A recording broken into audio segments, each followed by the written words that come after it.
नमस्कार दोस्तों, I welcome you to the learning academy YouTube channel. आज के वीडियो में हम लोग पढ़ेंगे टेम्परेट साइक्लोन के बारे में। ये one of the most important topic है क्लाइमेटोलॉजी का, जो कि हमारे डिफरेंट एग्जाम्स में पूछा जाता है। जैसे हमारा यूपीएससी हो गया, पीसीएस हो गया, एमए या फिर यूजीसी नेट जीआरएफ में।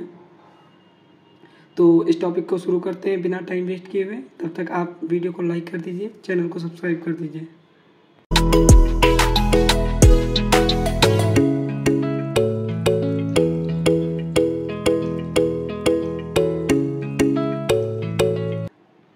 और ट्रॉपिकल साइक्लोन को अच्छे से समझने के लिए हमें ऑक्लूड फ्रंट के बारे में जानना बहुत ज़रूरी है।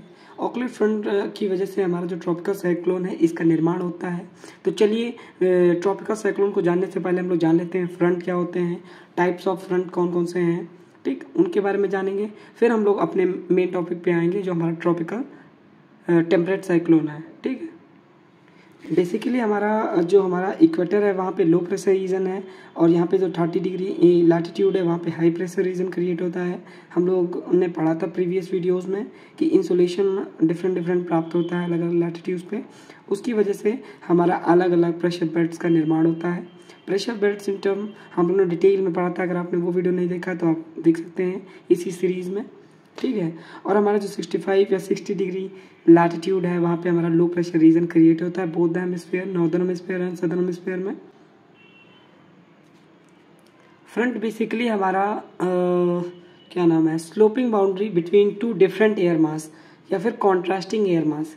डिफरेंट एयर मास या कॉन्ट्रास्टिंग एयर मास का मतलब हुआ कि अगर सेम टाइप के एयर मास हैं, मान लीजिए कोल्ड एयर मास हैं, तो वो आपस में मिक्स हो जाएंगे। बट अगर वो डिफरेंट या कॉन्ट्रास्टिंग एयर मासेस हैं तो वो आपस में मिक्स नहीं होंगे। तो इसकी वजह से हमारा फ्रंट का निर्माण होगा। डिफरेंट या कॉन्ट्रास्टिंग एयर मास का मतलब है जिनका टेम्परेचर डिफरेंस होगा, उनके बीच में प्रेशर डिफरेंट भी होगा, तभी वो एक दूसरे से साथ मिलते नहीं हैं। मान लीजिए ये हमारा वार्म एयर मास है और ये हमारा कोल्ड एयर मास है, ठीक, कोल्ड एयर मास है। जब दोनों एयर मास आएंगे तो हमारा जो वार्म एयर मास है वो ऊपर की तरफ राइज करेगा क्योंकि ये हल्का है। इसकी वजह से हमारा फ्रंट का निर्माण होगा, ठीक, और इसे ही हम कहेंगे फ्रंट। कोल्ड एयर मास नीचे को शिफ्ट हो जाएगा। तो ये स्लोपिंग बाउंड्रीज बनाता है। इसकी जो प्रॉपर्टीज़ हैं वो डिफरेंट होंगी। इसका टेम्परेचर डिफरेंट होगा, इसका टेम्परेचर डिफरेंट होगा। इस एयर मास का जो हमारा प्रेशर होगा या ह्यूमिडिटी होगी वो डिफरेंट होगी, इस एयर मास की ह्यूमिडिटी डिफरेंट होगी। तो हमेशा याद रखना कि जो फ्रंट का फॉर्मेशन है वो बेसिकली दो डिफरेंट एयर मास की वजह से होता है। जब दो एयर मास बनते हैं तो इसके भी ये आपस में मिलेंगे नहीं, तो इसकी वजह से यहाँ पे फ्रंट का निर्माण हो जाएगा। ठीक है, फ्रंट का फॉर्मेशन हमारा अर्थ पे कहीं भी हो सकता है, बट हमें ये ध्यान रखना होगा कि फ्रंट के फॉर्मेशन के लिए हमारे दो प्रकार के एयर मास का होना ज़रूरी है, जिनके बीच में टेम्परेचर डिफरेंट हो और ह्यूमिडिटी या प्रेशर डिफरेंट हो, ठीक। तो उन एरियाज में फ्रंट का फॉर्मेशन होगा जहाँ पे दो प्रकार की हमारी एयर मासेस मिलेंगी। तो डिफरेंट एयर मासेस जब कन्वर्ज करें, आपस में मिलने की कोशिश करें, तभी इनका फॉर्मेशन होगा। इमेजिन करिए ये हमारी अर्थ है, ये हमारा इक्वेटर है 0 डिग्री, ये हमारा 30 डिग्री है, ये हमारा 60 डिग्री है, ठीक। हमारे इक्वेटर पे हमारा लो प्रेशर एरिया रहता है और हमारा जो ये 30 डिग्री पे हमारा हाई प्रेशर एरिया क्रिएट होता है, और 60 डिग्री पे लो प्रेशर एरिया या सब पोलर एरिया, और हमारा पोल्स पे तो हाई प्रेशर एरिया रहता है। ये हम लोग ऑलरेडी जानते हैं, प्रेशर सिस्टम हम लोगों ने पढ़ रखा है, ठीक है। इंसुलेशन डिफरेंट इंसुलेशन प्राप्त होता है, इसकी वजह से डिफरेंट हमारे जो बेल्ट्स हैं उनका क्रिएशन फॉर्मेशन होता है। हम लोग जानते हैं जो एयर है हमारी हाई प्रेशर से लो प्रेशर की तरफ मूव करती है। यहाँ पे हमारा हाई प्रेशर एरिया है, यहाँ पे हमारा लो प्रेशर एरिया है, तो मूवमेंट ऑफ द विंड हमारा हाई प्रेशर से लो प्रेशर एरिया की साइड होगा, ठीक। यहाँ पे हमारा लो प्रेशर एरिया है तो यहाँ से विंड हमारी यहाँ को मूव करेगी, और यहाँ से विंड हाई प्रेशर एरिया है तो लो प्रेशर एरिया की साइड में मूव करेगी। One thing is very interesting कि यहाँ पे भी जो है हाई प्रेशर विंड यहाँ पे आ रही है, यहाँ से भी यहाँ पे आ रही है, तो यहाँ पे फ्रंट का निर्माण होना चाहिए, बट यहाँ पे नहीं होता। क्यों नहीं होता? क्योंकि जो एयर मासेस हैं वो सेम है। यहाँ पे भी वार्म एयर मास है, यहाँ पे भी वार्म एयर मास है, दोनों कन्वर्ज कर रहे हैं, पर यहाँ पे फ्रंट का फॉर्मेशन नहीं होता है। क्योंकि फ्रंट का फॉर्मेशन के लिए हमने कंडीशंस बताई थी, जिसमें जो है डिफरेंट या कॉन्ट्रास्टिंग एयर मास का होना ज़रूरी है। सब ट्रॉपिकल एरिया पे जो हमारे एयर मासेस हैं वो दोनों सेम हैं। ये जो हमारे इक्वेटर पे आ रहे हैं ये कन्वर्ज करेंगे, सेम एयर मास होने की वजह से ये आपस में मिल जाएंगे और किसी भी फ्रंट का निर्माण नहीं होगा। हैंस हम कह सकते हैं जब हमारा फ्रंट का फॉर्मेशन नहीं होगा तो टेम्परेट साइक्लोन जो है उसका भी फॉर्मेशन हमारा इक्वेटर पे नहीं होगा। ट्रॉपिकल साइक्लोन का भी फॉर्मेशन यहाँ पे नहीं होता, हम लोगों ने ऑलरेडी डिस्कस कर लिया है ट्रॉपिकल साइक्लोन के वीडियो में, ठीक है। ट्रॉपिकल साइक्लोन के फॉर्मेशन के लिए हमारा फ्रंट का फॉर्मेशन होना बहुत ज़रूरी है, क्योंकि ये one of the major reason है जो रोल प्ले करता है हमारे टेम्परेट साइक्लोन के फॉर्मेशन में। हमने ऑलरेडी जो डेफिनेशन डिस्कस करी थी फ्रंट की, उसमें हम लोगों ने डिस्कस किया था कि जो हमारा फ्रंट होता है वो स्लोपिंग बाउंड्री होता है between two different air masses या कॉन्ट्रास्टिंग एयर मासेस। मतलब कि हमारे जो एयर मासेस होना चाहिए कॉन्ट्रास्टिंग होना चाहिए, मतलब उनकी प्रॉपर्टीज एक दूसरे से बिल्कुल डिफरेंट होना चाहिए। तो अर्थ में हम देखते हैं कि कौन से ऐसे रीजन्स होंगे जहाँ पे हमें कॉन्ट्रास्टिंग एयर मास कन्वर्ज होते हुए दिखेंगे। तभी हमारे जो फ्रंट हैं उनका फॉर्मेशन बेसिकली हमारे टेम्परेट रीजन में 30, 40, 60 के रीजन्स में देखने को मिलता है। कैसे फॉर्मेशन होता है ये देखिए, यहाँ पे हमारा हाई प्रेशर एरिया है, यहाँ से विंड का मूवमेंट इधर साइड को होगा। यहाँ भी हाई प्रेशर एरिया है तो इधर का विंड का मूवमेंट हमारा इधर को होगा। अब हम देख सकते हैं कि ये जो हमारा है वार्म एयर मास है, ठीक, इक्वेटर के पास में है, और इधर से हमारी कोल्ड एयर आ रही तो हमारा कोल्ड एयर मास है। दोनों कॉन्ट्रास्टिंग एयर मासेस हैं, जब मिक्स आपस में कन्वर्ज करेंगे, ठीक, तो कॉन्ट्रास्टिंग एयर मासेस हैं तो यहाँ पे ये कन्वर्ज करेंगे, बस आपस में मिलेंगे नहीं, इसकी वजह से फ्रंट का फॉर्मेशन होगा और हम कह सकते हैं फाइनली यहाँ पे टेम्परेट साइक्लोन आते हैं। तो टेम्परेट साइक्लोन का जो रीजन है वो हमारा 35 डिग्री लैटिट्यूड से लेकर के 65 डिग्री लैटिट्यूड नॉर्थ हेमिस्फीयर और साउथ हेमिस्फीयर दोनों में देखने को मिलते हैं। अब हम लोग डिस्कस कर लेते हैं कौन कौन सी रिक्वायर्ड कंडीशंस होनी चाहिए फ्रंट के फॉर्मेशन के लिए। तो सबसे पहले कन्वर्जेंस ऑफ एयर मास होना चाहिए, ठीक, एयर कन्वर्ज होती हुई दिखे। बट एक चीज़ ध्यान देने योग्य है कि टू डिफरेंट एयर मास होने चाहिए। सेम एयर मास होंगे तो आपस में मिल जाएंगे, बट जब टू डिफरेंट एयर मासेस होंगे जिनकी प्रॉपर्टी डिफरेंट होगी तो वो आपस में मिक्स नहीं होंगे, और hence we can say that they will form fronts and finally temperate cyclone हमारा बनेगा, ठीक। इक्वेटर पे नहीं होते, ये हम लोगों ने ऑलरेडी डिस्कस कर लिया है कि यहाँ पे टू डिफरेंट एयर मासेस नहीं होते हैं, सेम एयर मासेस होते हैं, तो कन्वर्ट करके वो मिक्स हो जाते हैं। और हमारा टेम्परेट साइक्लोन के लिए फ्रंट का फॉर्मेशन नेसेसरी है। ये चीज़ें हम लोग ऑलरेडी डिस्कस कर चुके हैं, ठीक। तो अब हम लोग आगे बढ़ते हैं। अब हम लोग एग्जांपल देख लेते हैं। ऊपर से हमारे कोल्ड पोलर ईस्टर्लीज आती हैं और नीचे से हमारे वार्म वेस्टर्लीज आती हैं। ये आपस में जब कन्वर्ट करती हैं तो ये आपस में मिलती नहीं है, ये डिफ्लेक्ट हो जाती हैं due to the Coriolis force, और ये फ्रंट का फिर फॉर्मेशन करती हैं, ठीक। नॉर्थ हेमिस्फीयर में ये जो विंड्स हैं वो अपने राइट वर्ड डिफ्लेक्ट होती हैं और सदर्न हेमिस्फीयर में ये अपने लेफ्ट वर्ड डिफ्लेक्ट। अब हम लोग दो टर्म्स के बारे में डिस्कस कर लेते हैं जो इसी से रिलेटेड है। पहला जो टर्म हमारा फ्रंटोजेनेसिस है, जिसका मतलब होता है फॉर्मेशन ऑफ द फ्रंट। जब फ्रंट का फॉर्मेशन होता है तब उसको हम फ्रंटोजेनेसिस कहते हैं, और फ्रंटोलाइसिस तब कहते हैं जब फ्रंट हमारा कम्प्लीटली ख़त्म हो जाए या डिसिपेट हो जाए, ख़त्म हो जाए, तब उसी को हम लोग फ्रंटोलाइसिस कहते हैं।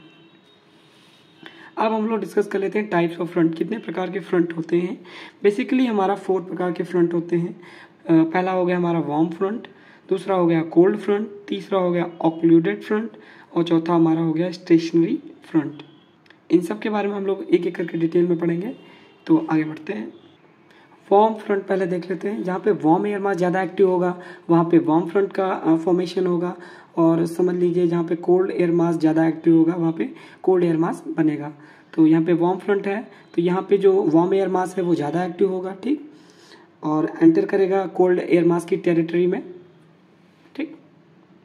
मान लेते हैं ये हमारा वार्म एयर मास है, ये हमारा कोल्ड एयर मास है। वार्म एयर मास एक्टिव है तो वो कोल्ड एयर मास से टकराएगा। वार्म एयर मास हमारा हल्का है तो ऊपर की तरफ राइज करेगा, और कोल्ड एयर मास भारी है in comparison to warm air mass, तो ये नीचे को डिसेंड करेगा, ठीक। धीरे धीरे जेंटल स्लोपिंग होगी, ठीक, लॉन्ग पीरियड तक अपलिफ्टिंग हुआ है। वार्म एयर मास एक्टिव है तो ये अपलिफ्ट होता जाएगा ऐसे से, ये हमारा वार्म एयर मास अपलिफ्ट होगा। यहाँ पे जो वार्म एयर मास है उसकी जेंटल स्लोपिंग है, मतलब ये धीरे धीरे ऊपर अपलिफ्ट होता जाएगा, ठीक है।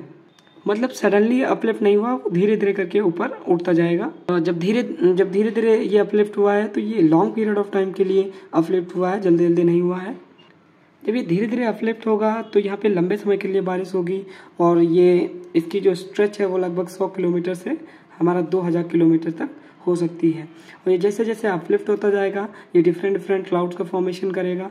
सबसे पहले जैसे निम्बो स्ट्रेटस है, उसके ऊपर और बढ़ेगा तो ये एल्टो स्ट्रेटस क्लाउड बनाएगा, और ऊपर बढ़ेगा तो सीरो स्ट्रेटस क्लाउड बनाएगा, और ऊपर बढ़ेगा तो ये हमारा सीरस क्लाउड बनाएगा। ठीक है, अगर आपने मेरा क्लाउड वाला वीडियो नहीं देखा है तो आप जाके देख सकते हैं।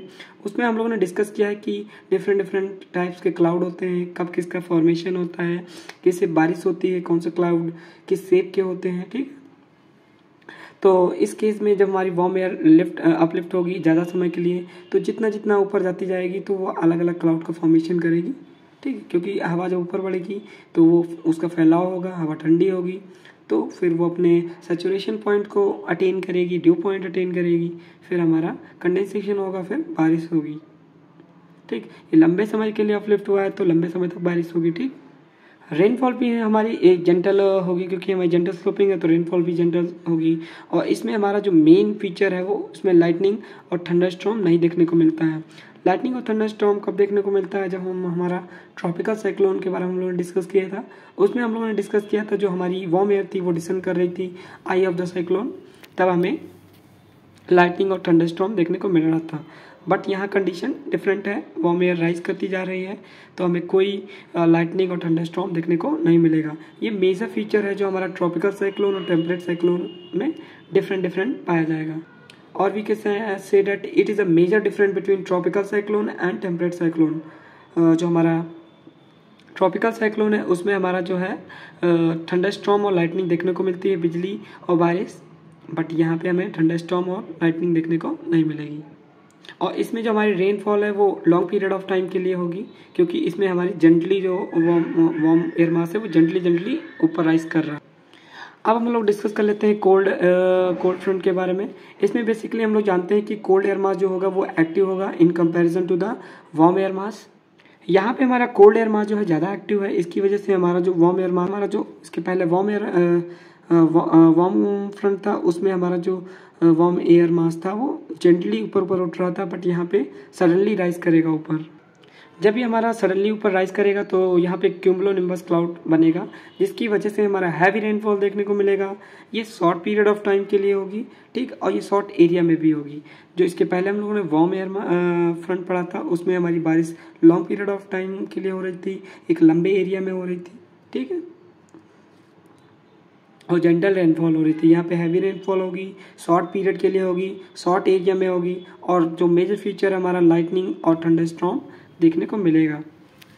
और इसी की वजह से हमारे टोर्नेडो आते हैं। ठीक, एयर जो है हमारी स्पाइरल होके ऊपर उठती चली जाती है। ठीक,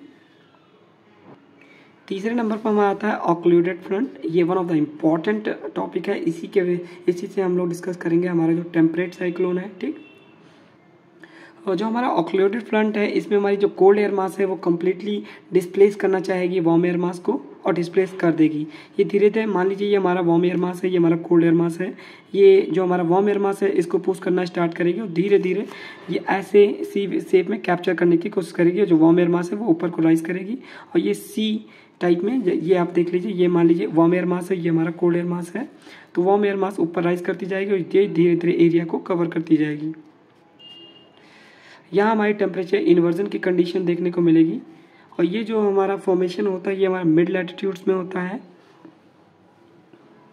और जो हमारा टेम्परेट साइक्लोन है उसके फॉर्मेशन में ही हमारा ऑक्लूडेड फ्रंट देखने को मिलता है। ऑक्लूडेड फ्रंट हमें तब देखने को मिलेगा जब हमारी cold air mass completely displace करेगी हमारी वार्म एयर मास को। इसके बाद जो हमारा लास्ट फ्रंट है वो हमारा स्टेशनरी फ्रंट है। यहाँ पे जो है वार्म एयर मास, कोल्ड एयर मास अपनी अपनी जगह पर रहते हैं, नो क्लियर विनर रहता है, टाई हो जाता है गैस। ठीक है, तो इसके आगे की वीडियो में हम लोग डिस्कस करेंगे कि हमारा टेम्परेट साइक्लोन कैसे आता है। वीडियो ज़्यादा लंबा ना हो पाए इसलिए हम लोगों ने इसको शॉर्ट रखा है। पार्ट 2 में हम लोग कम्प्लीटली डिस्कस करेंगे कि हमारे टेम्परेट साइक्लोन होते क्या है। ऑक्लूडेड फ्रंट हम लोगों ने पढ़ा, इसी से रिलेटेड है हमारे टेम्परेट साइक्लोन। और टेम्परेट साइक्लोन हमारे रीजन में आते हैं, टेम्परेट रीजन में आते हैं, जो कि हमारा 35 डिग्री लैटिट्यूड से लेकर के हमारा 65 डिग्री लैटिट्यूड नॉर्थ हेमिस्फीयर और साउथ हेमिस्फीयर में आते हैं। तो इसको हम लोग नेक्स्ट पार्ट में डिस्कस करेंगे। अभी के लिए इतना ही। अगर आपको वीडियो पसंद आया हो तो एक लाइक करें, चैनल को सब्सक्राइब करें। Thank you and see you in the next, एंड जय हिंद दोस्तों।